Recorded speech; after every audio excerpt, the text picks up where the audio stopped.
Goedenavond, dit is Zeeland Nu. We praten je bij over het laatste Zeeuwse nieuws.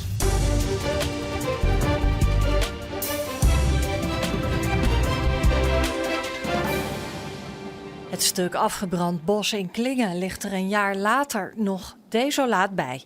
Maar voor natuurliefhebbers is het spannend en interessant. Ah, kijk, dat is leuk. Hier staat er eentje. Het is een pekzwammetje. Dus dat is uniek dat hij hier dus voorkomt. Een aantal soorten zijn echt super zeldzaam, maar die zijn gerelateerd aan die brandplekken. Behalve bijzondere paddenstoelen zijn hier ook zeldzame insecten waargenomen. We hebben tot nu toe 11 verschillende soorten boktorren gevonden. Het is loeien interessant hier eigenlijk. Ja, eigenlijk wel, ja.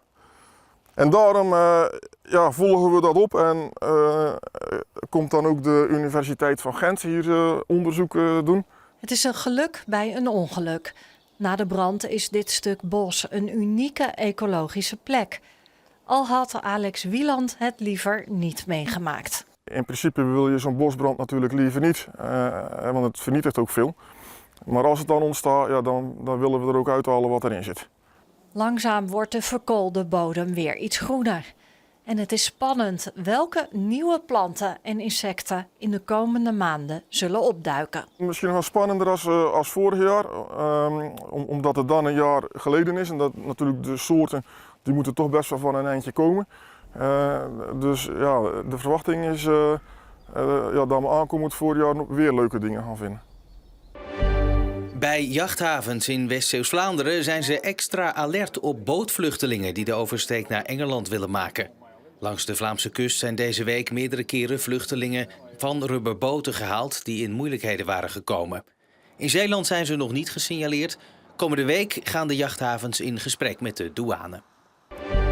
De Nieuwe Kerk in Middelburg voert met een waken vanavond actie voor de Middelburgse dichter Rezan Habash. De asielzoeker uit Syrië krijgt na 5 jaar wachten geen verblijfsvergunning en moet terug naar zijn geboorteland. Zelf vreest hij dat hij daar wordt vermoord omdat hij geen moslim is en zich heeft uitgesproken tegen het Syrische regime. Rezan vecht zijn uitzetting aan en is inmiddels 3 weken in hongerstaking. Stapje voor stapje, meter voor meter komt Jeffrey uit Vlissingen dichter bij de finish. Zaterdagochtend begon hij aan 24 uur achter elkaar hardlopen. Maar vanmorgen met 23 uur op de teller zit hij er helemaal doorheen. Alles boven de gordel prima, alles daaronder voel ik eigenlijk bijna niet meer. De eerste uren gingen nog goed, maar in de avond werd het steeds zwaarder. En vannacht kwam de man met de hamer keihard langs. Ik ging bijna onderuit, dus ik heb even een paar uur geslapen. Dus nu het laatste uurtje zo afmaken en dan zijn we er klaar mee. Jeffrey loopt steeds rondjes van 10 kilometer rond Vlissingen. En hij doet dat niet alleen voor zichzelf, maar ook voor het goede doel. Ik loop voor het Spierfonds, daar zit een shirtje ook van.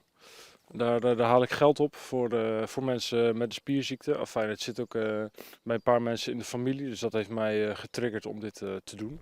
Inmiddels staat de teller voor het Prinses Beatrix Spierfonds op ruim €2500.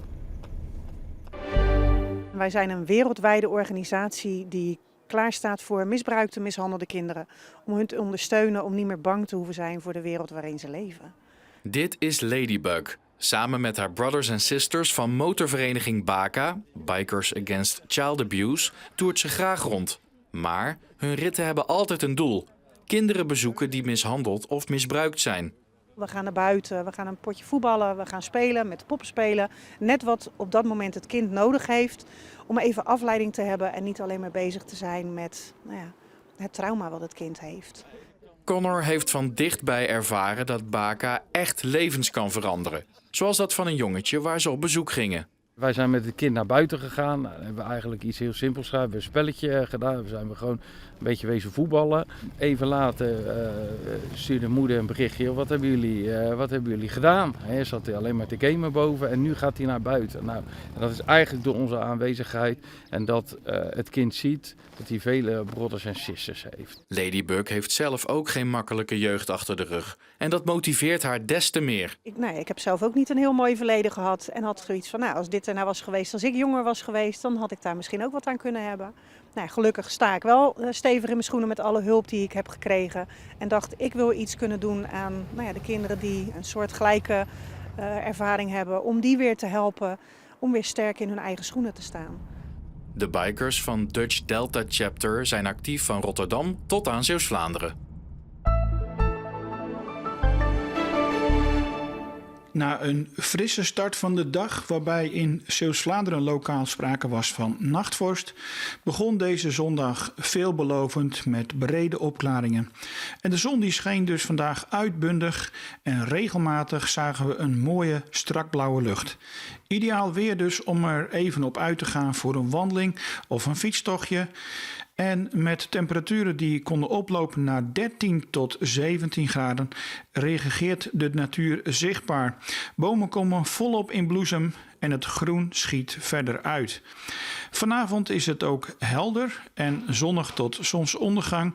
En vannacht zijn er brede opklaringen en koelt het af naar 3 tot 6 graden.